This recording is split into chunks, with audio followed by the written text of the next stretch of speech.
Langs- langsung saya mulai ya. Gitu.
Ya, jadi pada pertemuan kita pagi hari ini untuk mata kuliah EPTM, topik kita adalah terkait dengan penyakit kanker.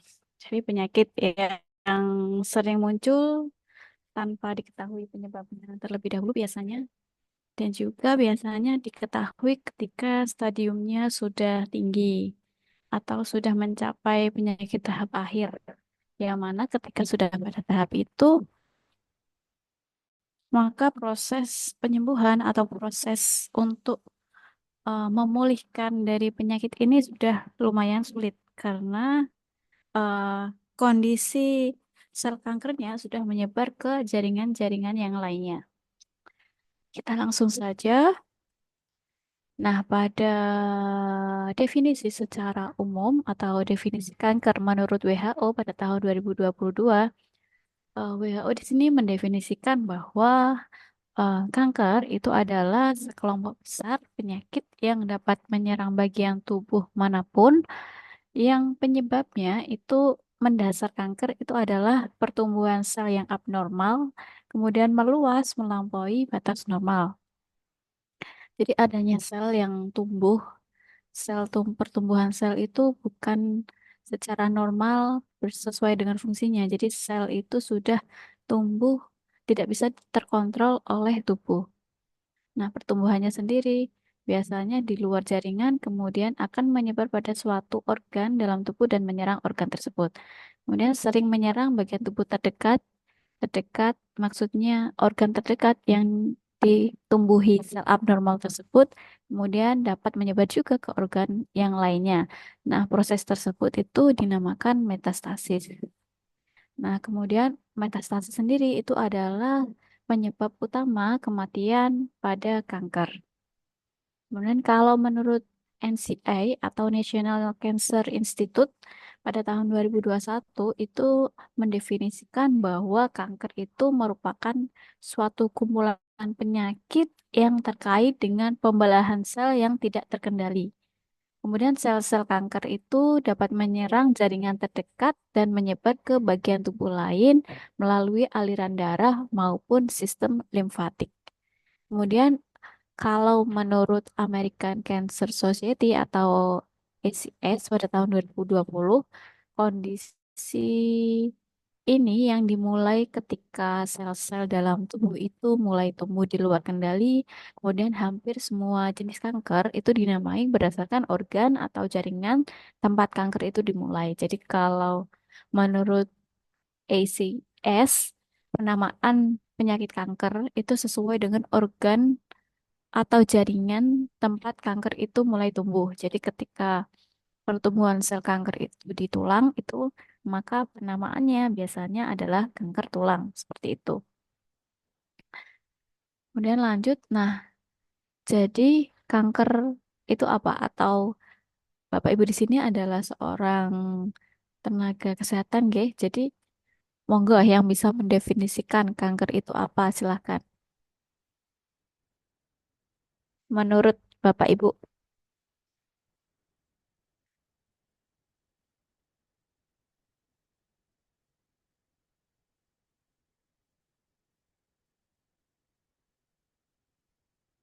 monggo salah satu bisa mungkin me- memberikan suatu definisi atau memberikan suatu gambaran atau yang di mau disampaikan, monggo silakan. Permisi, izin Bu. Nggih, monggo. Eh, izin menjawab terkait kanker ya Bu Novita. Yang saya tahu sendiri kanker itu intinya pertumbuhan sel yang tidak terkendali atau abnormal. Mungkin itu Bu dari saya. Terima kasih. Nggih, baik, terima kasih Mbak. Siapa ini tadi? Izin Bu Nadira Rismawati. Oh, oh Mbak Nadira, Ya. ya. Ya, betul. Jadi dari ketiga definisi tersebut juga menjelaskan bahwa kanker itu merupakan pertumbuhan sel yang abnormal yang tidak sesuai dengan fungsinya. Nah, jadi kalau secara umum, kanker itu merupakan suatu penyakit yang melibatkan mutasi genetik yang mengganggu keseimbangan pembelahan dan kematian sel, dan ditandai dengan pertumbuhan sel yang abnormal, adanya invasi jaringan maupun metastasis. Nah, komponen utama pada penekanan definisi kanker yang bisa kita titik atau bisa kita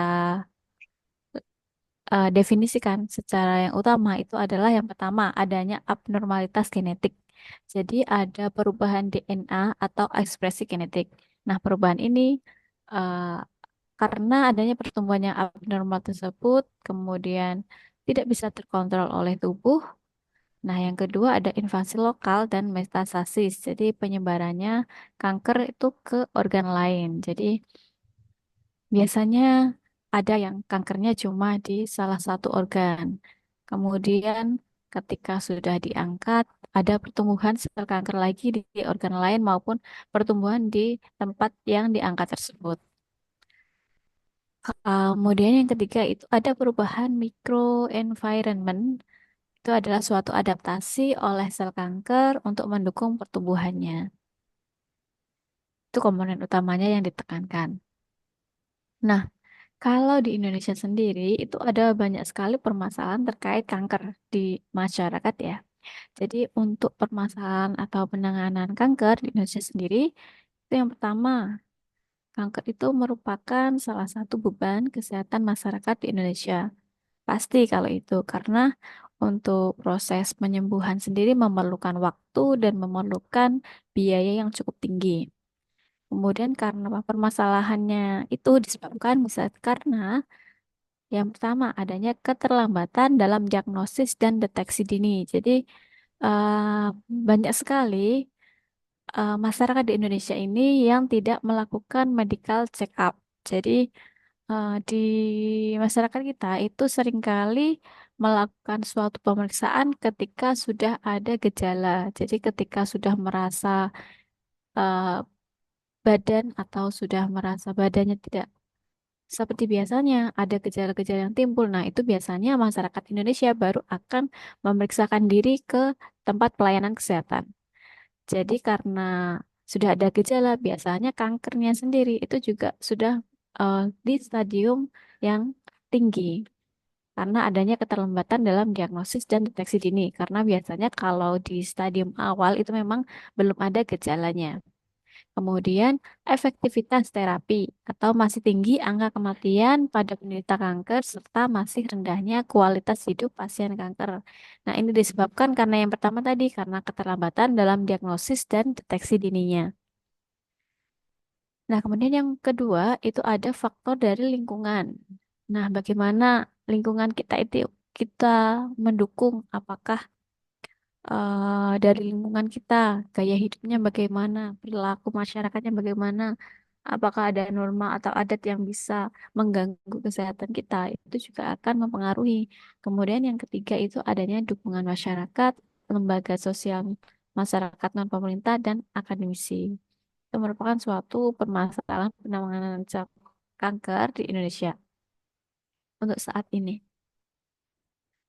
Nah, untuk patologinya sendiri itu mempelajari terkait dengan perubahan morfologis, kemudian molekuler dan fungsional yang terjadi pada sel dan jaringan selama proses karsinogenesis. Jadi, selama proses pertumbuhan sel kankernya itu. Nah, kalau dalam aspek patologi kanker, ini biasanya yang dipelajari itu adalah terkait dengan jenis kanker. Jadi, dari mana kankernya itu berasal. Bisa dari karsinoma atau dari sel epitel, kemudian sarkoma, itu merupakan suatu jaringan ikat ataupun jaringan lunak, kemudian limfoma dari sel limfoid, atau yang terakhir itu leukemia dari sel darah. Itu jenis kanker berdasarkan tempat berkembangnya atau tempat pertumbuhan selnya itu di mana. Kemudian yang kedua, aspek kedua itu terkait dengan proses tumorigenesis. Jadi bagaimana pembentukan sel tumor itu dimulai dan bagaimana adanya perubahan genetik yang terjadi dalam sel maupun tubuh seseorang. Kemudian sel tersebut itu bisa menyebabkan proliferasi sel yang tidak terkontrol. Kemudian yang kedua itu ada mutasi yang bersifat bisa diwariskan atau didapatkan dari faktor lingkungan seperti kebiasaan yang buruk, yaitu kebiasaan merokok, kemudian adanya radiasi ataupun adanya infeksi virus tertentu. Itu adalah proses tumorigenesis atau pembentukan sel tumor yang bisa mengakibatkan kanker. Nah, aspek berikutnya yaitu terkait dengan faktor resikonya. Jadi, kalau faktor resiko itu memang dari genetik itu sangat berpengaruh untuk penyakit tidak menularnya. Jadi dari penyakit tidak menular, genetik ini merupakan salah satu faktor resiko yang hampir di semua penyakit tidak menular itu ada. Jadi ketika genetik dari orang tua maupun nenek kakek itu ketika mereka mempunyai genetik yang mempunyai penyakit tidak menular seperti hipertensi, kemudian diabetes mellitus, kemudian kanker sendiri, itu merupakan salah satu faktor resiko untuk keturunannya. Jadi ketika dari seseorang yang punya riwayat keluarga adanya penyakit kanker, itu akan memiliki faktor resiko yang lebih besar dari seseorang yang tidak memiliki keturunan atau tidak dari keturunan yang memiliki uh, penyakit kanker. Nah, selain dari keturunan, ada juga dari pola makan. Jadi, bagaimana konsumsi kita sehari-hari, apakah itu merupakan suatu kebutuhan yang dibutuhkan tubuh, ataupun yang kita konsumsi hanya untuk memuaskan di mulut saja. Kemudian, yang selanjutnya itu kebiasaan hidup. Jadi, ini juga merupakan hal yang penting, tapi terkadang kita menyepelekan. Contohnya kebiasaan olahraga maupun kebiasaan dari pola tidur. Tidur kita yang berantakan di jam-jam yang seharusnya sudah istirahat karena tubuh juga memerlukan istirahat yang cukup, tapi karena tuntutan pekerjaan, tuntutan kehidupan sehari-hari, maka jam tidurnya juga berantakan. Kemudian kurang juga memiliki kebiasaan yang apa itu namanya aktivitasnya juga kurang. Nah, itu juga akan memperburuk. Jadi, untuk faktor resiko itu kalau saat ada banyak faktor risiko yang dialami itu, maka suatu penyakit juga akan cepat sekali untuk bersarang di tubuh seseorang. Selain itu juga paparan zat karsinogen itu juga sangat berpengaruh kalau untuk penyakit kanker. Kemudian juga terkait dengan infeksi virus. Jadi ketika seseorang itu positif hepatitis B maupun C, itu mereka akan lebih beresiko terkena penyakit kanker paru-paru. Karena penyakit hepatitis itu akan ketika lama itu mereka akan menjadikan hati itu keras. Kemudian yang selanjutnya itu ada diagnosis dari kanker. Jadi biopsi jaringan biasanya untuk memeriksa sel secara mikroskopis. Kemudian diagnosis selanjutnya itu ada tes pencitraan atau CT scan, MRI. Kemudian pemeriksaan biomarker tertentu yang dapat membantu mengidentifikasi kanker. Tapi biasanya secara umum itu yang dilakukan adalah CT scan maupun MRI untuk mendeteksi di mana pertumbuhan sel yang abnormal tersebut. Nah, untuk klasifikasi kanker sendiri itu ada beberapa klasifikasi. Yang pertama itu berdasarkan tipe histologis. Jadi jenis sel yang terlibat itu apa, nanti kemudian akan diperiksanya di bagian tersebut. Kemudian ada grade. Grade itu adalah seberapa abnormal sel kankernya. Jadi nanti akan ada eh, kayak klasifikasi atau pengkelasan. Kemudian yang terakhir yang biasa digunakan itu adalah stadium, jadi seberapa jauh kanker itu telah menyebar. Selain klasifikasi, itu ada perubahan genetik dalam kanker.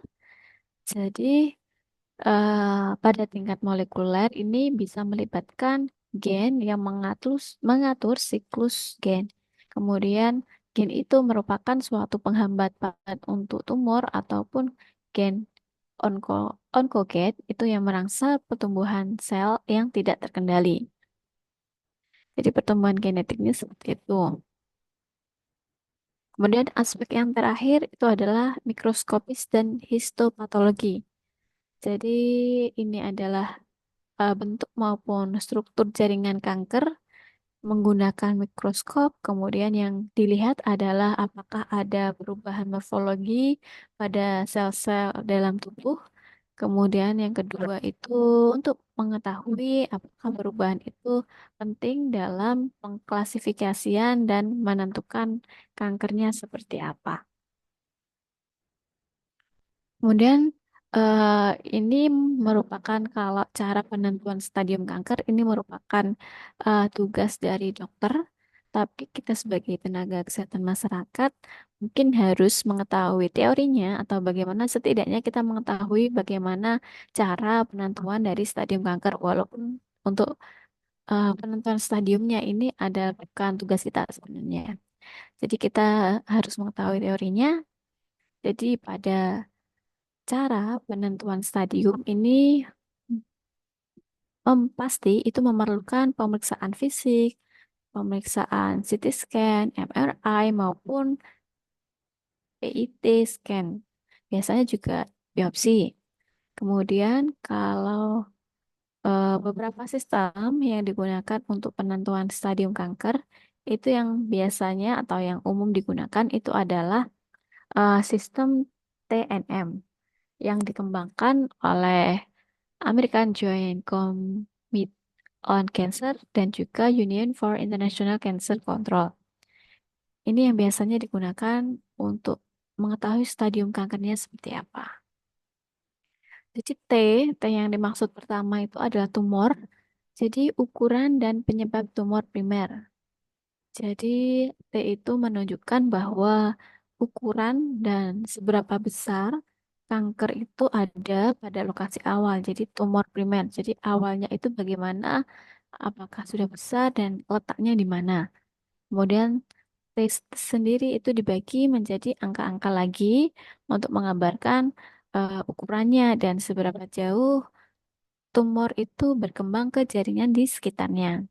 Jadi kalau di kedokteran itu akan memberikan kode kalau T0 itu tidak ada bukti tumor primer. Jadi tidak terbukti bahwa adanya pertumbuhan sel abnormal. Kemudian kalau T1, 2, 3, dan 4 itu merupakan suatu angka yang menunjukkan ukuran tumor dan bagaimana atau seberapa jauh tumor itu telah berkembang ataupun menyebar ke jaringan di sekitarnya, sekitar organ, sekitar tulang. Kemudian misalnya juga kalau T1 itu bisa biasanya menunjukkan tumornya kecil.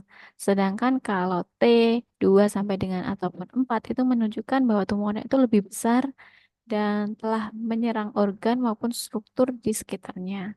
Jadi pertumbuhannya sudah masuk ke jaringan atau organ yang ditumbuhi sel abnormal tersebut. Kemudian TNM, N yang ke N ini merupakan suatu nodus, jadi penyebaran ke kelenjar getah bening. Jadi ketika kanker itu pastinya akan dilihat penyebaran ke kelenjar getah beningnya. Jadi kalau N itu biasanya menunjukkan bagaimana kanker itu menyebar ke kelenjar getah bening. Kemudian kelenjar getah bening sendiri itu merupakan suatu bagian dari sistem limfatik yang membantu melawan infeksi. Jadi kalau ada infeksi itu biasanya eh, yang melawan awalnya itu adalah kelenjar getah bening. Kemudian seringkali juga di kelenjar getah bening juga merupakan menjadi tempat penyebaran sel kanker itu. Nah, untuk pengkodeannya juga hampir sama dengan yang T, tapi kalau di N itu N0 tidak ada penyebaran ke kelenjar getah bening. Jadi biasanya ada T-nya itu ada 1 maupun sampai 4 itu ada suatu kembangan sel abnormal, tapi N-nya itu bisa ada N0. Jadi belum adanya atau tidak ada penyebaran ke kelenjar getah bening. Kemudian N1, 2, dan 3 itu menunjukkan adanya penyebaran kanker ke kelenjar getah bening dengan angka yang lebih tinggi. Itu sama berarti menunjukkan jumlah maupun ukuran getah beningnya yang terlibat. Kemudian kalau M itu menunjukkan metastasis. Jadi bagaimana penyebaran kanker ke bagian tubuh yang lainnya. Jadi kalau M itu menunjukkan apakah kanker itu menyebar ke tubuh yang lain, kemudian kanker itu juga menyebar ke organ yang jauh dari pertumbuhannya. Ketika contohnya di pertumbuhannya di paru-paru, kemudian menyebar ke organ lain seperti organ hati, paru-paru, tulang maupun otak. Nah, untuk pengklasifikasiannya juga sama. Kalau F0 itu berarti tidak ada metastasis jauh, jadi tidak ada penyebaran sel kanker ke organ tubuh yang jauh dari tempat pertumbuhan awalnya.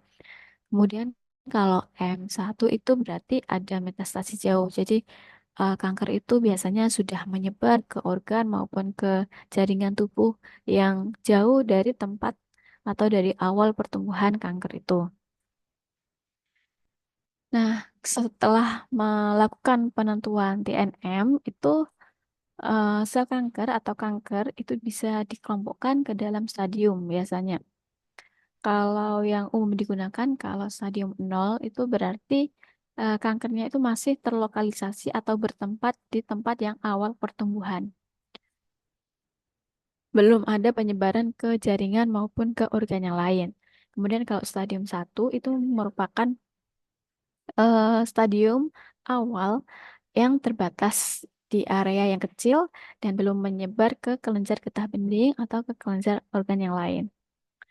Kemudian kalau stadium 2 itu kankernya itu lebih besar lagi dan sudah menyebar ke kelenjar getah bening yang lokal tapi belum menyebar ke organ tubuh yang lain, yang jauh. Kalau stadium 3 kanker ini biasanya sudah menyebar lebih lanjut ke kelenjar getah bening dan juga atau bisa juga ke jaringan di sekitar tumor primer, tapi belum menyebar ke organ yang jauh. Kalau stadium akhir atau biasanya stadium 4, itu berarti kankernya ini sudah menyebar ke organ yang jauh, organ-organ yang jauh dari pertumbuhan awalnya, kemudian di bagian tubuh yang jauh dari tempat asalnya juga.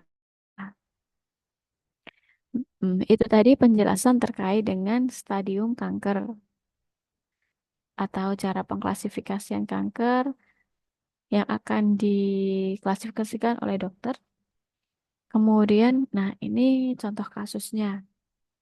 Ini salah satu contoh kasus. Jadi dari misalnya pada kanker payudara, ini ada kanker yang sudah didiagnosis, kemudian dinilai oleh uh, petugas medis yang wajib menilai atau dokter. Kemudian nilainya itu ada di T2, N1 dan M0 yang berarti bahwa T2 itu merupakan pertumbuhan abnormal atau tumornya itu sudah berukuran sedang. Jadi misalnya lebih dari 2 cm tapi tidak mencapai 5 cm. Kemudian kalau penetapan untuk N1 itu berarti kankernya itu telah menyebar ke beberapa kelenjar getah bening yang dekat dengan pertumbuhan sel kankernya itu. Kemudian kalau M0 itu belum ada atau tidak ada metastasis jauh. Jadi pertumbuhan untuk ke organ yang lain yang jauh itu belum ada. Nah, jadi untuk yang bisa kita pelajari tadi, kemudian eh, yang merupakan notnya itu adalah sistem staging kanker itu dapat bervariasi tergantung pada jenis kanker tertentu.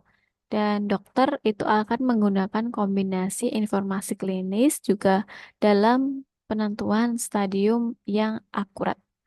Kemudian determinasi stadium ini itu bisa untuk membantu dalam merencanakan pengobatan. Jadi tujuannya diklasifikasikan ini pastinya dalam perencanaan untuk pengobatan selanjutnya. Nah, kalau kanker yang umum itu biasanya ini ada kanker payudara, kanker paru-paru, usus besar, prostat, kulit, maupun kanker serviks. Ini yang kanker umum yang sering terjadi di masyarakat Indonesia. Nah, untuk faktor resikonya, selain yang kita bahas di awal tadi, itu ada dari usia.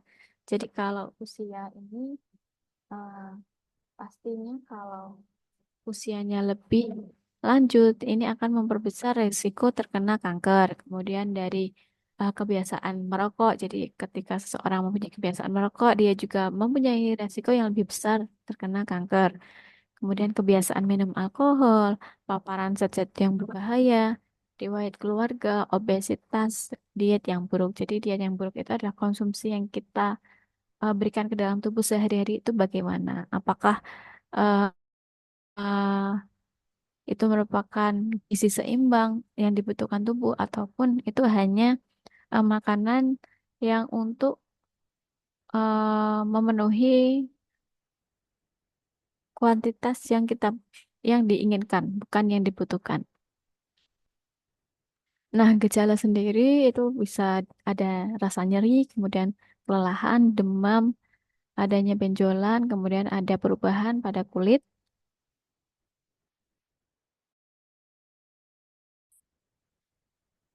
kemudian juga gejala lain seperti pendarahan, kemudian kesulitan menelan, perubahan kelenjar getah bening, gangguan pencernaan, kesulitan bernafas. Nah, kemarin itu ada salah satu mahasiswa reguler yang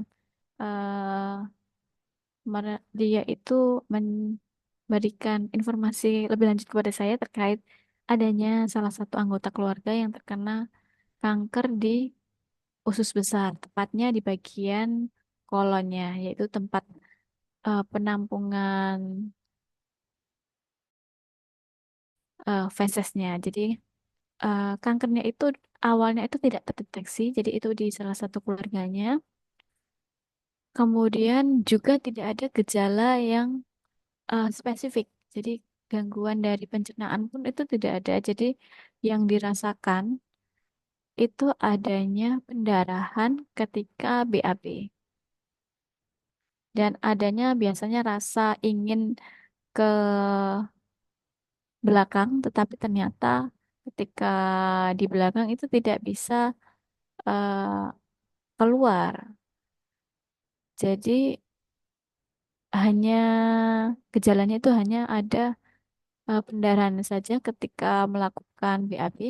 Nah, setelah itu diperiksakan, dokter awalnya itu mendiagnosis adanya wasir. Jadi dilakukan penanganan wasirnya sampai juga diangkat wasirnya, tapi untuk setelah penyembuhan, proses penyembuhan tetap sama, mengeluarkan darah ketika melakukan BAB dan juga ketika ada aktivitas berat. Nah, setelah didiagnosis lebih lanjut, dilakukan juga CT scan. Nah, baru ketahuan adanya pertumbuhan sel yang abnormal itu di kolon.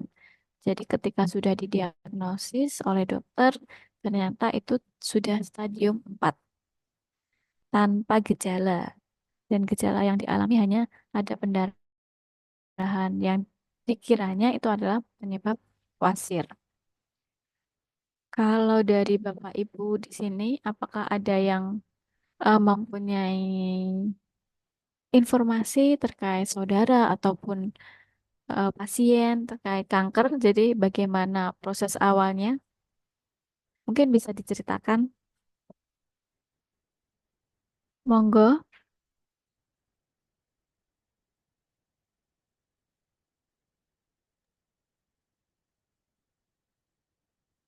Mohon izin Bu, saya mau ini Bu, apa pengalaman dari ibu saya. Oke, silakan. Monggo. Tapi waktu saya kecil masih SD ya Bu, itu ibu saya itu mengalami penyakit kanker. Kanker itu menyebar ya Bu ya. Iya, menyebar, Bu. Jadi mengalami sakit kanker sampai bengkak, udah gede gitu Bu payudaranya yang sebelah kanan. Terus zaman dulu itu kan eh, kalau di rumah sakit itu jarang ya Bu kayak kayak dilakukan biopsi segala macam itu kan jarang Iya, banget. jarang, Bu, Jadi dulu. pas aku kecil tahun berapa itu 97-an lah kalau nggak salah. Itu saya ingat SD kelas kelas 1 kalau nggak salah. Lah itu Bu, ibu saya itu nggak ke dokter malahan Bu. Em, Berobat ke alternatif seperti itu. Itu kayaknya udah ini deh Bu, udah stadium 2 kayaknya kalau di rumah sakit itu. Eh, terus berobat dalam waktu 6 bulan, setahun, alhamdulillah udah sembuh total Bu sampai sekarang. Untuk dilakukan CT scan lagi nggak, Bu? Udah enggak, udah enggak sampai sekarang Bu. Enggak Oh, nggak dilakukan dilakukan CT CT scan scan ya? juga.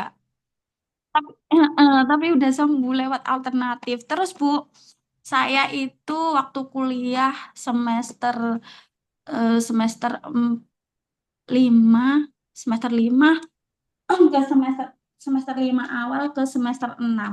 Itu di payudara saya itu ada benjolan, benjolan kecil itu Bu. Setelah waktu praktek itu saya eh, ngomong ke Bu Bidan, Bidan waktu saya di praktek itu, oh ini ada benjolan Mbak, Mbak harus ini apa operasi kayak gitu. Nah, waktu di kampus perkuliahan perawat itu kan nggak boleh izin toh Bu, nggak boleh izin sakit. Ya, Kalau tahu, sakit Bu. itu penugasan kayak gitu kan. Ya. Kalau nanti molor kayak gitu kan semesternya. Jadi saya itu nunggu sampai setahun. Saya nggak ngomong sama ibu saya kalau saya punya benjol, takutnya khawatir kayak beliau gitu kan. Takutnya kepikiran. Saya nggak ngomong. Saya sampai benar-benar nunggu lulus lulus eh, kuliah, habis wisuda baru saya ke dokter. Itu eh, bukan bukan kanker sih Bu, tumor kayak tumor jinak gitu loh Bu, namanya diagnosa FAM waktu itu. Dan dari setahun itu udah kayak pentol Bu, benjolannya itu Bu, gede banget. Oh iya. pas waktu pas waktu diambil FAM-nya itu udah setahun Bu, jadi saya nunggu sampai benar-benar eh, sampai lulus lah, lulus selesai wisuda baru saya ambil itu Bu FAM saya. Jadi ibu saya wes kepikiran macam-macam Bu waktu itu sampai nangis segala macam. Tapi beda ini kasusnya. Kalau ibu saya itu eh, kanker, kalau saya itu tumor jinak, FAM itu tadi. Kalau gejala Seperti yang itu sih, Bu. dirasakan di ibu sama di Mbak Susna sendiri apa bedanya? Beda. Kalau ibu saya itu sakit, Bu. Kayak bengkak gitu loh. Kemerahan, bengkak, kayak gitu kalau ibu saya. Kalau Mbak Susna? Terus menjalar sampai ke payudara bagian belakang. Hmm. Kalau ibu saya, kayak menjalar gitu loh, Bu. Kayak bengkaknya itu kemerahan, kayak menjalar, udah bengkak bener-bener. Terus kalau saya itu, maaf, nggak, Nggak nggak ada apa ya? rasa, nggak ada Cuma gejala. benjol, nggak ada yang dirasa sakit atau nyeri enggak. Cuma benjolannya itu bisa diubah-ubah gitu loh, Bu. Kalau dipegang, ditekan, dipalpasi itu bisa berubah, bisa pindah-pindah tempat kayak gitu, Bu. Oh, karena masih kecil Kalau dan tumor Om, jinak. iya, kalau saya dulu, jadi nggak sakit, cuman Cuman ya memang itu tadi. Kalau ya lama nggak diambil ya bahaya juga kalau nggak segera diambil. Udah gede, Bu, udah kayak pentol gitu. Ya wis persis pentol kayak gitu. diambilnya itu berarti utuh bulat gitu ya, Bu? Utuh bulat nggih. Itu Nggih, dilakukan Bu. berarti operasi Operasi operasinya itu bedah apa itu anestesi full atau cuma setengah? setengah Oh, setengah kayaknya. berarti mbaknya masih sadar Mbak Susna ya? Iya, masih sadar. Hmm. Pertama dibiopsi dulu, Iya, lihat cairannya kayak gitu-gitu, Bu. Nggak langsung di pembedahan gitu, nggak. Ada prosesnya gitu loh, Bu. iya betul, pasti ada Heeh. prosesnya. Nggih. Nah, itu juga kasusnya Mbak Susna itu sama dengan teman saya. Jadi saya juga punya teman waktu kuliah Mm-mm. dulu, waktu kuliah di awal semester, dia Mm-mm. dia itu juga ada ini sel tumor jinak di payudaranya. Nah, Nggih. ketika di saat kita kuliah semester 3 itu ada pengangkatan pertama. Nah, setelah diangkat itu kita di akhir semester, di akhir perkuliahan, Mm. ternyata ada tumbuh lagi tumor jinaknya itu. Nah, itu dilakukan pengambilan lagi sampai akhirnya setelah kerja pun ada tumbuh lagi sampai 3 kali ternyata di tempat yang Iya, benar. dekatan. Kata dokternya juga gitu, Bu. Ini bisa tumbuh lagi loh, Mbak. Kalau Mbaknya nggak jaga pola makan. Kayak menghindari makan kayak makanan yang berlemak, kayak gitu. Aslinya sih nggak boleh makan bakso sering-sering, kayak gitu kan. Bakso kan enak, Bu. Memang yang dilarang itu yang biasanya favorit kita. Heeh. Iya, pola makannya Mbak dijaga biar nggak tumbuh lagi. Soalnya resiko tumbuh lagi ya memang ada, kayak gitu Iya, kata untuk dokternya. resiko tumbuh lagi ketika memang sudah ada itu lebih besar biasanya Bu. Jadi teman-teman saya itu sampai diangkatnya 3 kali. Iya. Jadi itu di kalau dihitung Hmm. waktunya pertumbuhan sel jinaknya itu nggak lama. Jadi diambil di awal semester, kemudian di akhir semester. Kalau teman saya D3 itu dia berarti cuma 2 tahun sudah ada Hmm. lagi. Kemudian ketika dia bekerja itu berarti cuma waktunya 1 tahun setengah mungkin. Nah, dari rentan waktunya cukup singkat. Tapi untuk saat ini saya tidak eh, tidak lagi mengikuti Iya. bagaimana perkembangan dari Enak itu banget dari dong. dia. Tapi sekarang sehat sih teman saya, Bu. Alhamdulillah. Iya, iya, Bu. Kalau yang Iya. eh kanker itu kan nggak menular ya, Bu ya? Enggak, bukan kanker, bukan Ya. penyakit Kalau menular. kanker, tumor kayak gitu kan nggak menular. Lah, ibu saya itu kan orang awam, takut banget gini, Bu. Aduh, anak aku anu, kayak takut banget. Dulu kan memang nggak kayak gitu, kayak zaman sekarang apa-apa di lab rumah sakit gitu. Dulu alternatif semua. Jadi zamannya ibu saya itu alhamdulillah sih cepet Itu alternatifnya proses penyembuhannya. menggunakan apa, Mbak? Kenapa? Alternatifnya itu di apa? Diapakan? Alternatif kayak apa ya? Kayak diboboi loh, Bu. Kalau orang Jawa itu Oh, apa ya? dikasih ramuan, Diboboi. dikasih ramuan. Nggih. Diramuan terus kayak nggak tahu dari sananya dijampi-jampi atau apa. Ya, kalau orang dulu Pokoknya ramuan untuk itu terus Bu. untuk Eh, operasi juga minum. memerlukan biaya yang tinggi ya. Jadi mungkin Nggih. mencari Tapi alternatif dulu juga habis banyak sih Bu. Kalau zaman dulu itu ya habis banyak sih Bu. untuk ke alternatif seperti apa? Alternatif nggih. Ya kalau Nggih. selain dari biaya juga mungkin rasa ketakutan ya. Kalau di dunia medis itu mungkin takut dioperasi. Zaman dulu kan pasti seperti itu. Nggih. Makanya memilihnya di alternatif. Kan bisa di ini Bu, diambil payudaranya yang apa? Yang terkena itu ya Bu Iya, ya. Kalau kalau kalau di medis kalau itu. operasi biasanya Kalau diangkat di ya adanya pengangkatan. nggih lah ibu saya tuh takutnya saya kayak gitu loh. Ya Allah, enggak Bu, tenang iki luka kayak sampean tak gituin. Kuatin banget loh. Jadi kalau untuk penyakit tidak menular seperti contohnya kanker ya Mbak, itu Nggih. memang tidak bisa menular. Jadi penularannya itu tidak ada, tapi itu bisa diturunkan ke keturunannya. Jadi kalau ada kayak ibunya tadi, ibunya Mbak Susna kan ada riwayat kanker. Nah, itu Mbak Susna itu mempunyai resiko yang lebih besar terkena kankernya atau terkena eh, mungkin Turunan. turunan, iya tumor, tumor lah kalau bukan kanker seperti itu. Jadi Hmm. bukan menular, tapi bisa menurunkan ke keturunannya. Ya, kayak diabetes, kayak hipertensi Ya, kayak gitu ya Bu ya. itu hampir sama. Jadi kalau penyakit tidak menular Turunan. itu biasanya keturunan. Nggih, nggih. Oke, jadi seperti itu. Mungkin dari yang lain ada Bapak Ibu yang mau ini sharing lagi Bu. terkait kanker G. Monggo Pak. Izin tanya Bu, kalau menular melalui transfusi darah atau bisa ya Bu? Melalui transfusi darah. Iya, contohnya kalau leukemia itu kan ada.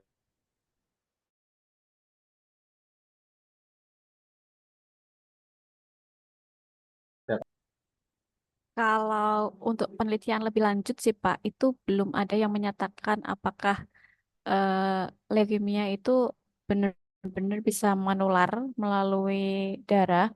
Tetapi ketika seseorang, kalau di logika ya Pak, ketika seseorang yang menerima transfusi darah dari darahnya orang yang terkena leukemia, pasti di dalam sel darahnya itu akan ada eh, sel-sel kankernya. Jadi di darahnya mungkin sudah ada sel kankernya. Nah, di mana itu juga ketika ditransfusi ke seseorang pastinya akan berdampak, ada dampaknya pasti di seseorang itu.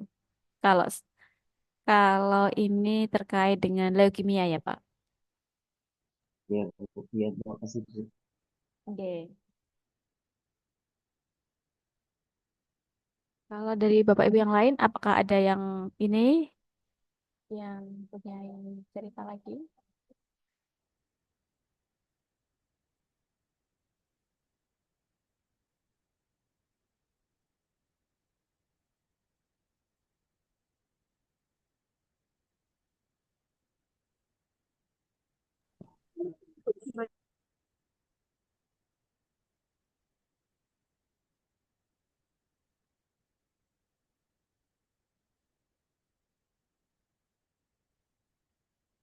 Nah, jadi untuk penjelasan lebih untuk leukemia itu sebenarnya memang bukan penyakit menular, jadi tidak bisa menularkan ke seseorang sebenarnya Pak. Tapi ketika seseorang yang menerima transfusi darah dari pasien leukemia itu ada kemungkinan kecil atau ada kemungkinan bahwa di dalam darah yang ditransfusikan itu sudah ada pertumbuhan sel-sel kanker. Jadi sel-sel leukemianya itu ada dalam waktu adanya proses transfusi darah dan ikut masuk ke dalam tubuh seseorang yang ditransfusi tersebut.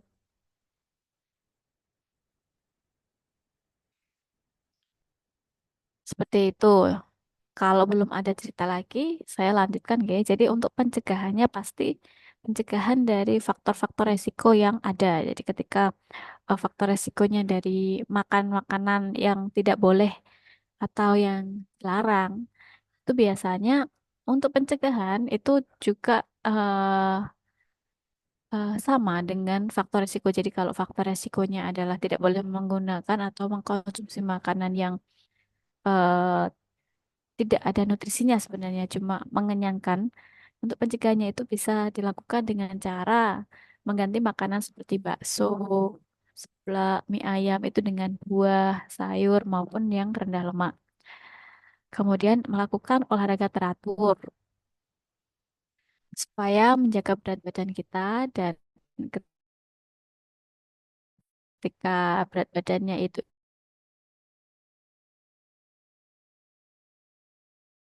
ideal, itu juga masalah itu merupakan salah satu pencegahan yang bisa dilakukan. Kemudian selanjutnya adalah minum alkohol dengan bijak atau tidak sama sekali. Nah, ini kemarin lucu juga di kelas reguler. Itu ada yang tanya, jadi eh, minum alkohol itu boleh Bu ya ketika cuma porsinya sedikit. Eh, terus saya jawabnya gini. Jadi kalau minum alkohol di sini dituliskan minum alkohol dengan bijak. Ya, memang diperbolehkan kalau di dalam kesehatan konsumsi alkohol tapi dengan takaran yang eh, bijak. Jadi tidak terlalu over. Dan juga atau di sini dituliskan juga atau tidak sama sekali. Nah, di sini kan juga ada adat istiadat, di ada norma juga di masyarakat kita. Jadi kalaupun di agama juga disarankan untuk tidak mengkonsumsi, tapi juga kalau di beberapa agama juga diperbolehkan mengkonsumsi asal penggunaannya dengan bijak seperti itu. Selain itu tadi juga menghindari paparan zat yang berbahaya, kemudian menjaga berat badan, rutin melaksanakan pemeriksaan kesehatan. Ini yang mungkin di masyarakat kita itu belum, masih belum rutin atau masih awam untuk pemeriksaan kesehatan. Kenapa? Kan menganggapnya itu seperti kita masih sehat, kenapa harus dilakukan pengecekan kesehatan? Itu malah akan menimbulkan biasanya perasaan-perasaan yang eh, was-was. Jadi eh, sehat kok, kenapa harus dilakukan pemeriksaan? Nanti malah kalau ada penyakit malah takut. Biasanya seperti itu. Itu adalah pemikiran masyarakat kita, bahkan mungkin di kita di tenaga kesehatan pun eh, pemikirannya biasanya juga seperti itu. Nah, kalau untuk pengobatannya biasanya juga dilakukan operasi, kemoterapi, radioterapi, ada terapi biologis, hormon, target maupun imunoterapi. Seperti itu. Jadi untuk sampai pada slide ini ada yang mau disampaikan lagi atau didiskusikan dari Bapak Ibu?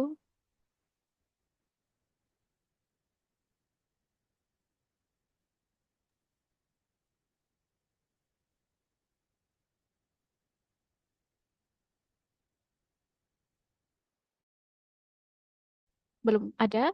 Bu, Gimana Bu Susna? Sudah atau sudah ada yang Bu, mau disampaikan lagi? sudah Sudah. gitu. Oke. Dari teman-teman yang lain bagaimana? Dari Bapak Ibu yang lain?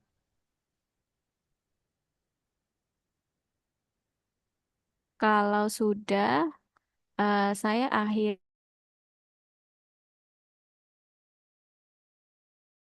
perkuliahan kita pada hari ini, nggih. Iya Bu. Nggih. Mbak Nabila ada atau tidak ini?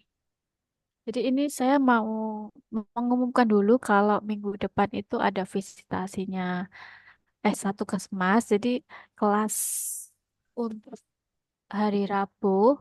Jadi untuk UTS EPM-nya kita tunda lagi dan hari Sabtu juga sepertinya belum bisa masuk lagi. Jadi 1 minggu ke depan untuk kelas saya off dulu nggih, PTN maupun EPM. Iya Bu. Baik Bu. Oke, baik. Terima kasih. Saya akhiri. Wassalamualaikum warahmatullahi wabarakatuh. Terima kasih Bapak Ibu semuanya.